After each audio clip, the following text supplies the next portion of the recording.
This movie came out not even 5 months after I was born, and I've just never seen it.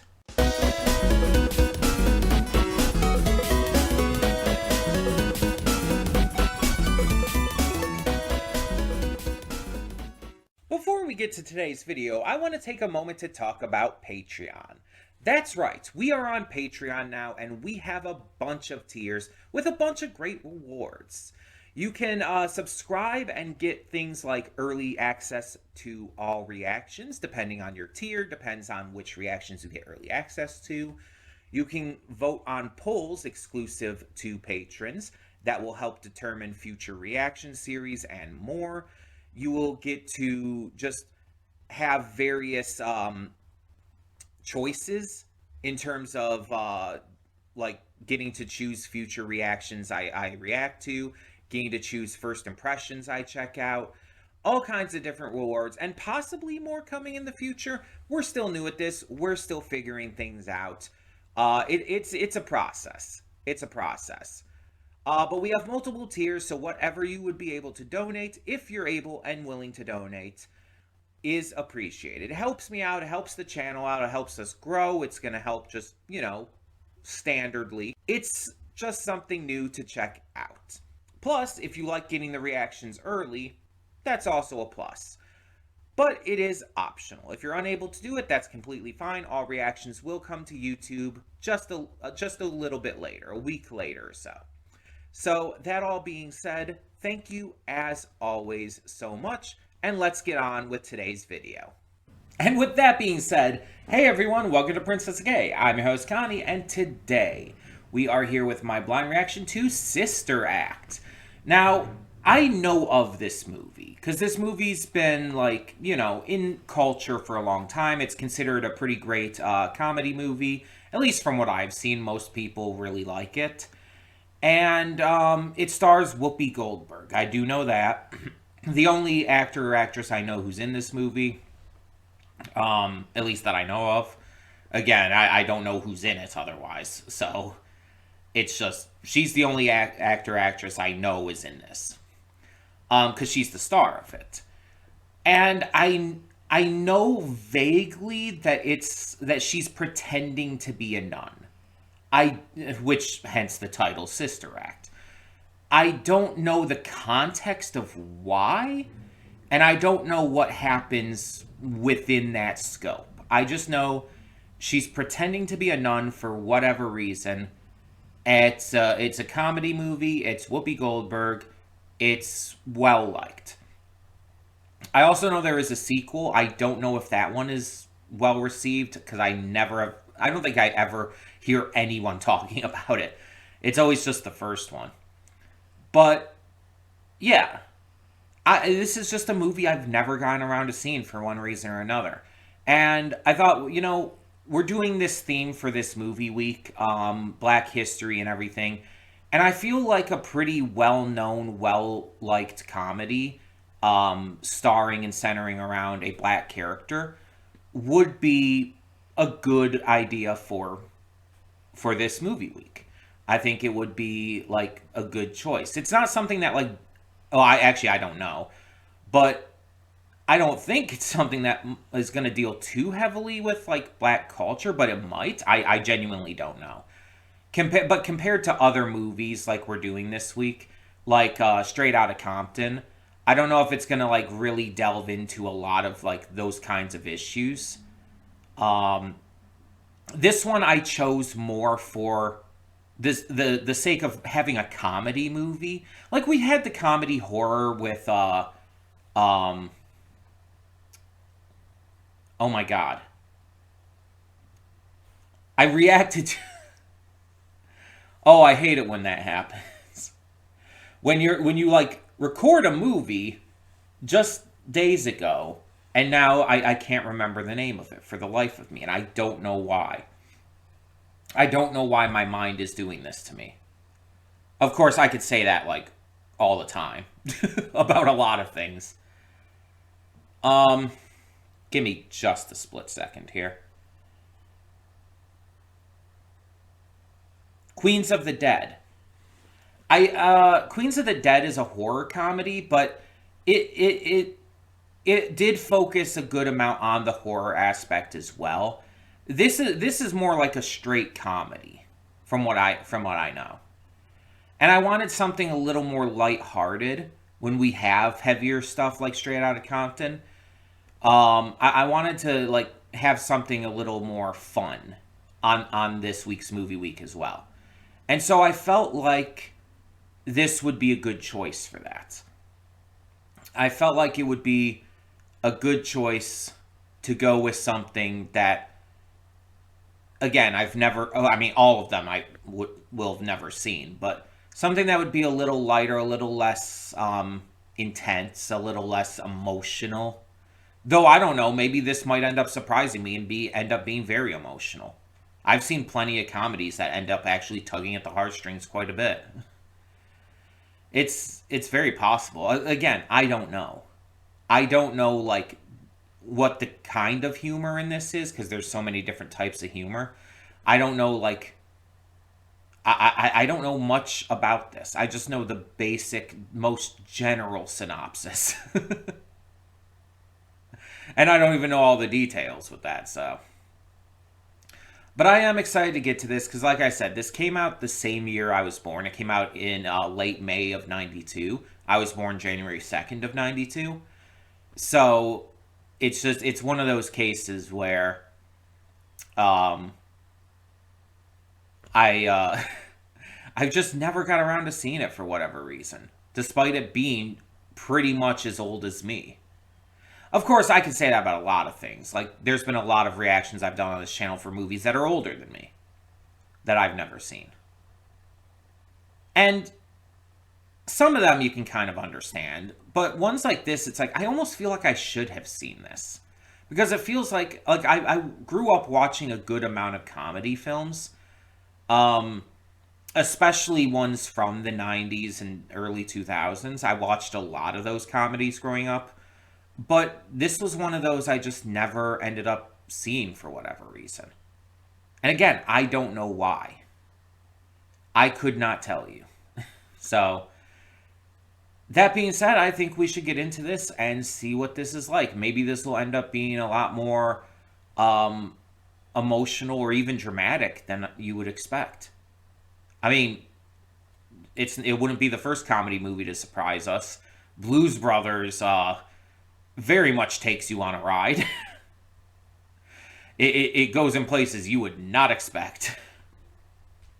So, but anyways, yeah. Like I said, I don't know what to expect. Let's get into this and find out. Hold up just a sec. Before you click that link down in the description below to get to today's video, I want to remind you of all the awesome content we have both on this channel and the Princess of Gaming channel. Let's check it out.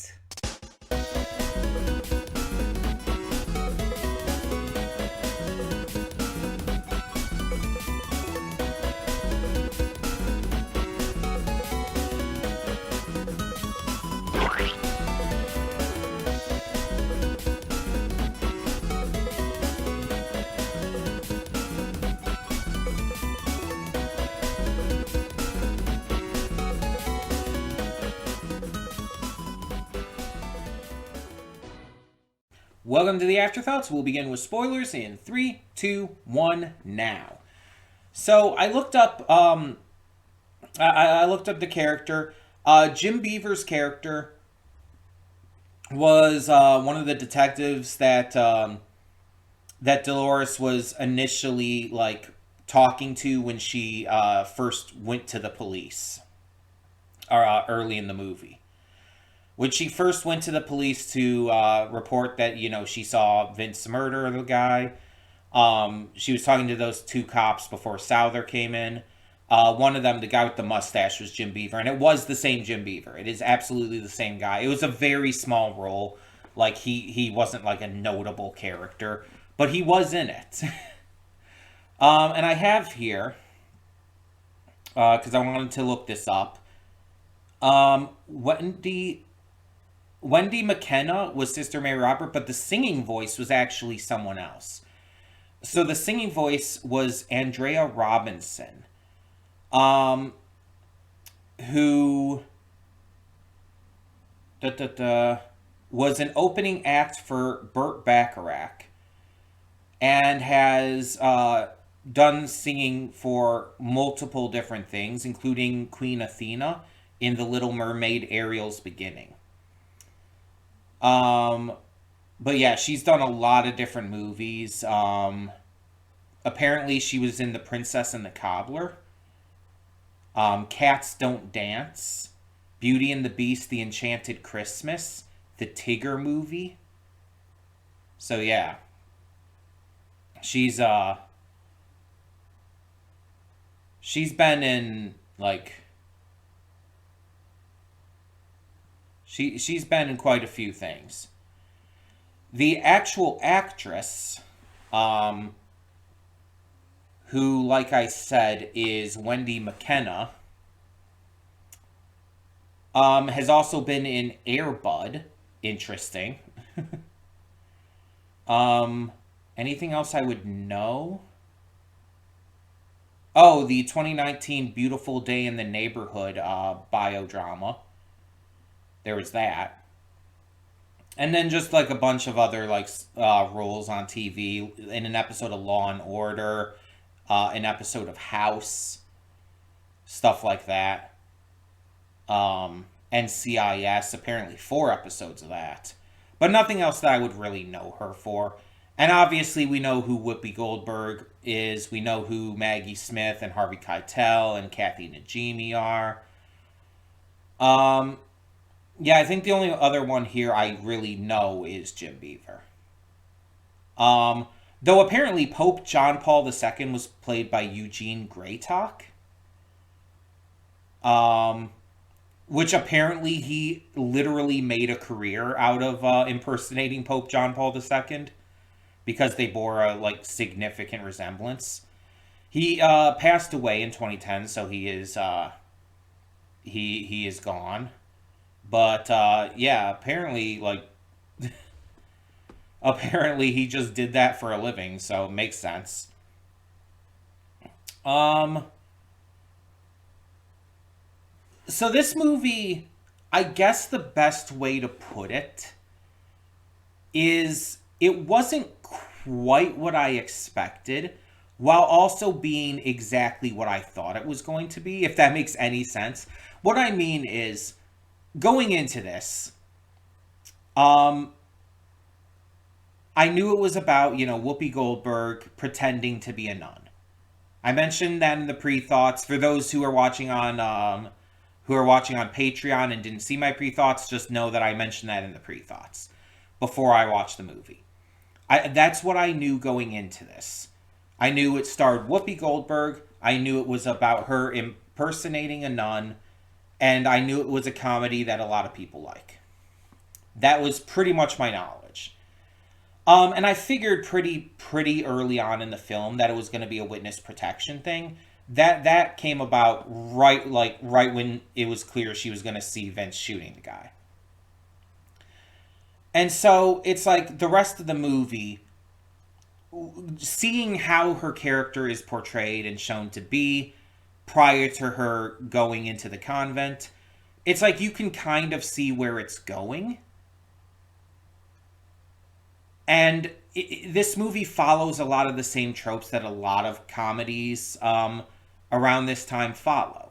There's the feel good stuff. There's, a fish out of water turning this place around for the better and ends up there's a stick in the mud there who she has to try and befriend, and it takes a while, but she does eventually get there.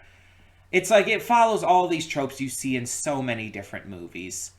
Um, Yet at the same time, it never failed um, to keep my attention in a way that kind of surprised me.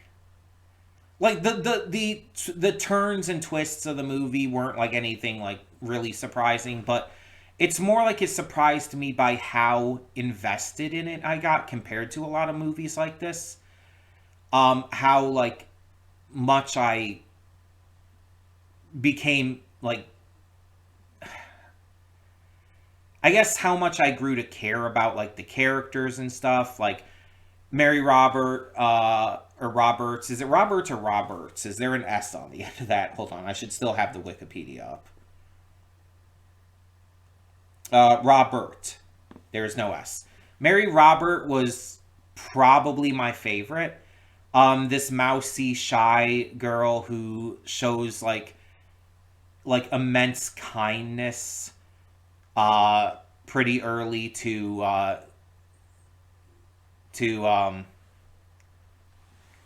sorry, my mind is having a brain fart here. Dolores. I wanted to say Dorothy, and I have no fucking clue why. I knew that wasn't right, and so that's why. But shows immense kindness to Dolores, and then when she starts like coming out of her shell and starts like she becomes like the almost the like how do I put this? The highlight of the choir. Like her singing moments are very clearly meant to be the highlight, the big like vocal part. And it's like because the singing voice, Andrea Robinson's singing voice, is fucking gorgeous. And it's like this actress pulls off like miming it, I guess, really well. Like it makes you believe that she would actually be like surprisingly good at singing. And I just think also she's kind of cute as a button, if I'm being honest. She's adorable. And Kathy Najimy's character, her sister, I'm sorry. The names are like all Mary something, so it's hard to remember all of them. Mary Patrick. Mary Patrick, having like the super bubbly, like out there personality, being like very aggressively outgoing and whatnot, is also like really, really cute and adorable. I could see some people seeing her as a bit too much, but yeah. And then Maggie Smith was Maggie Smith. Like I feel like in most things I see her in, this is the kind of character she plays. At least some variation of this, and she's so good at it. She was an amazing actress. Um, but yeah, it's like everyone did a great job, and I wanted to see this all succeed. And like it was fun, it was funny. It wasn't like as like constantly uproarious type of humor that you see in some comedies. It was actually a little more subdued. It was a very grounded comedy, and I like that. Um, I like that they like went out into the neighborhood and cleaned up the neighborhood. Got a lot of people like to care by being good people, not by preaching at them. And it's like that. I kind of had that little interjection during the reaction where I talked about that, where it's like if you're just preaching at people, they're oftentimes not going to listen. People are going to listen though if you do good things, if you help them out. You do things that, are going to last, are going to stay with them. Because it matters that someone shows that kind of caring for them. That's what's going to get their attention more than you just trying to preach at them, and like especially like if you're a hellfire and brimstone preacher, that does not work. But yeah, it's like it's better to go out and like do stuff like help people clean up the neighborhood, help people carry things. Just do what you can like for the sick and for the needy. It's like that's what you're supposed to do. And again, like some of this might also be because like I mentioned I am Christian and I do hold these beliefs to a degree. I did mention as well I am like a very not doubting, that'd be the wrong word, but I am a very like critical Christian. I do believe that as Christians we should have critical thought and we should question a lot of what we're just told, because I believe that like it allows you to like have a proper mindset regarding all of this.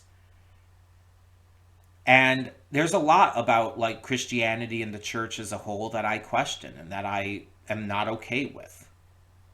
There's so much within the church that is terrible, like the overall church. And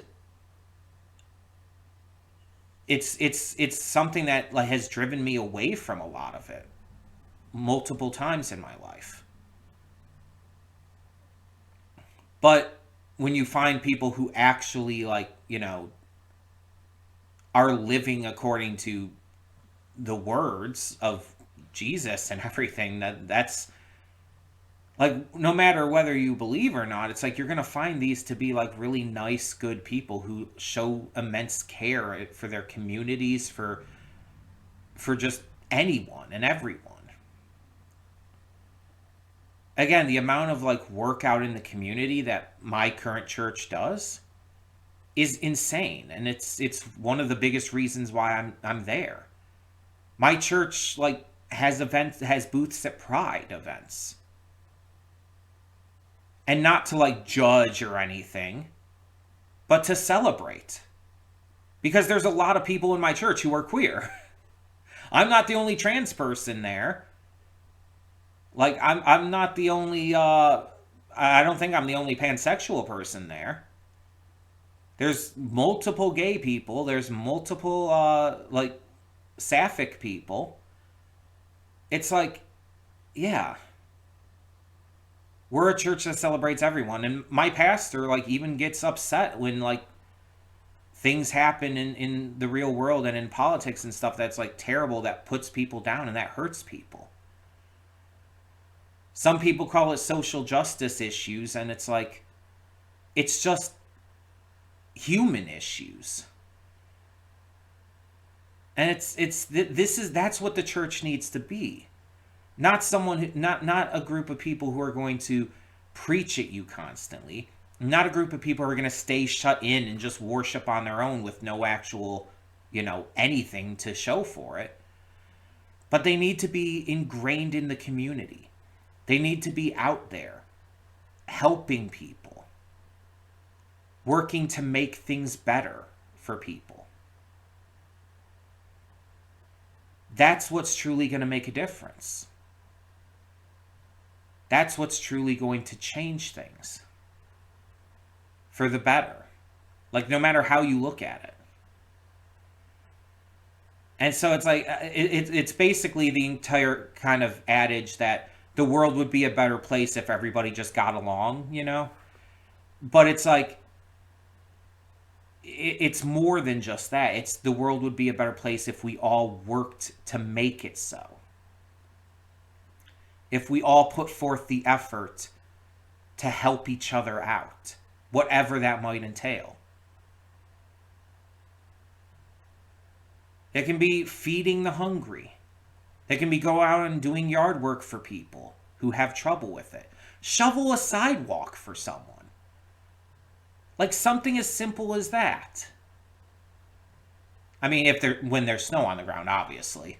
I don't know. It depends, I guess, on where you are right now. We don't really have much of any snow out there at the moment, but you get the point. It's like that kind of stuff is going to speak to people a lot more than preaching at them will.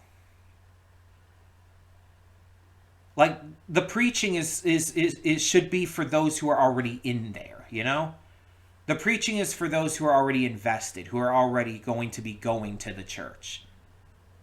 Don't preach to get people in. People will come of their own volition if and when they're ready. But yeah, sorry for the little bit of a ramble I went on with that, but I feel like it's something that I'm notably passionate about because of a lot of my own issues with, again, a lot of the church out there, a lot of Christianity, especially when it comes to those who basically use Christianity as a way to spread hateful rhetoric and just be, assholes to other people. That's never great. But here we see, like, someone who's, like, has to go into this convent because of specifically a witness protection situation. She doesn't want to be there, and she's not entirely even wanted there.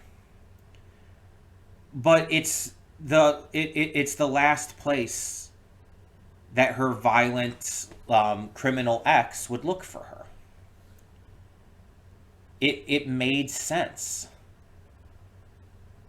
I kind of wish, though, by the way, that the opening scene with her having grown up in Catholic school came a little more into play. Like, it was mentioned, I think, once. And it's like, I just kind of wish there was something more to that made it feel like it was a bigger deal. You know what I mean? Maybe that's just me. Because the opening scene, like, the fact that she did grow up in a Catholic school didn't really, like, there was no, like, big moment where it's like, oh, I actually do know about all of this or anything like that. Like, some moment where she proves to, like, Maggie Smith's character, it's like, I actually do know all of this stuff, and I've chosen to leave it behind because of how the church has been to me, or something like that. I think that could have been, like, a really interesting moment, but they just don't really go there. But I like how she's able to bring life into this convent that, like, for the most part is pretty dead. It's pretty, like, emotionless. It's pretty just depressing. And it's even made pretty clear the other sisters there, the other nuns, aren't really happy with it. It's why they're able to just vibe with Dolores's teachings and style and attitude so easily, because it's something they've kind of always secretly wanted. And I think that's, like, pretty normal to want to enjoy life. No matter what you're doing in it, you want to be able to, have fun. And so, yeah, I feel like this movie can speak to people, even if you're not religious in any way. Just the idea of it, like, I feel can transcend that kind of barrier. This movie, like, doesn't really, like, advocate one way or the other for or against religion. It shows it as something that, like, people do look for meaning in their lives and for something to give them purpose and something they, believe in. But it's not super preachy. The movie's not super preachy in one way or the other, saying, like, oh, religion is, like, really good and people should, practice it, or religion kind of sucks and, we're not great with that. No, it doesn't really take either stand on it. It's honestly a lot less focused on teaching a message than even something like Wake Up Dead Man. Because Wake Up Dead Man, like, was very actually pro-Christian, but, like, anti-bigot Christian. It was one of those movies that was, like, it was actually advocating for, actual good Christianity while hating on people who use their Christianity just to attack and hurt others. This movie isn't like, it doesn't go that far with it. There's some subtle little bits of that in there, but it's very light on that. It's not really about that. It's more about just, finding purpose and finding something that makes you happy and using that to make others happy. Which, again, can be applied towards so many things outside of church. Like, that can be applied to, like, a job situation. Find a job that brings you joy and that you can use to bring others joy. Like, that's, yeah. Like, that's kind of what I do. Doing these reactions or the stuff on the gaming channel brings me joy. And I've been told, like, people really enjoy my content for the small amount of a crowd as we have. And I've even been told by a couple people here and there that, like, my content has meant a lot to them. And that means a lot to me. It means a lot to me that I've actually, like, in some way helped people. Even if just a little. That means a lot. And so it's like that kind of makes it, like, almost worthwhile having a small following. Because I get to, like, form a little bit more of a connection with you guys than if I had, like, a million followers, a million subscribers, where it's like I couldn't keep track as easily. So yeah, it's a message that really can be applied to so many different things. And this movie uses the idea of, a convent that's like really down on its luck. It's in a bad neighborhood. And it uses it to teach this message through, you know, finding the light in the darkness, basically. And showing that you don't always have to stick with like the traditional things. You can move forward into a progressive future. While still, in this case, like with the church stuff, still keeping the same messages. Because that's something that is an argument within the greater church and everything. Traditionalism versus progressivism. In terms of even just so much as the music. There's some people who love the old traditional church hymns. They find them just so full of spirit and meaning and depth, and that's fine. But there's some people like myself who prefer more modern styles of music, who believe that this music has just as much soul, just as much of the meaning and depth to it, but is more of like a modern music that a person nowadays would listen to. But music, just like everything, is subjective. It's a person by person basis, and that's why it's great that there's different churches out there that have different takes on that. And some churches even do both. A lot of churches do both. A lot of churches have a traditional and a contemporary service. The contemporary service more for a younger crowd or people who prefer that kind of music, because that's mostly the difference. The sermon and stuff is the same in both, but the contemporary service will have more contemporary music, less of the like chanting and praying and stuff, and be more centered around like, a more fun vibe. While the more traditional, again, will have more prayer moments, more of the chant kind of singing, more of the traditional hymns. And again, there's a lot of older people who prefer that. And that's completely fine. My church has both. We have two services. I normally go to the former, to the contemporary service. So yeah, because that's just what I like. And I've been to the traditional. I don't like it as much because of that. The sermon's the same, but I prefer the more contemporary music. Yeah, I liked all the acting in this movie, though. Going back to the actual film, I liked the acting in this movie. I think everyone did a great job. Whoopi Goldberg was honestly like one of her best performances. Like she's great in other stuff as well. Like The Color Purple is one of her best as well. But like she had so much like life to her here. I feel like she really had a lot of fun making this movie.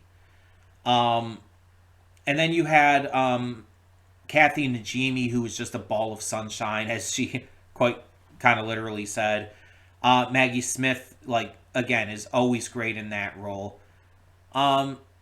Everyone just really, really nailed their performances. The music was good, both the church music and just the soundtrack in general. I liked the pacing of it. It didn't feel like it was too long or too short. I'm just curious as to what they're going to do for the sequel. Because the second movie, Sister Act 2, I don't know anything about. Like I said in the pre-thoughts, or for those who are watching on Patreon and didn't see that, what I said basically amounted to, like, I know nothing about the sequel because I haven't heard anyone talk about it, compared to this first one. I assume she's going to have to take on this role again. And we saw at the end she's still with the church. At least she was for the performance for the Pope. But where's it going to go story-wise from here? Like, what happens next? Is there going to be another need for another witness protection thing? Or is there going to be some other thing that goes down?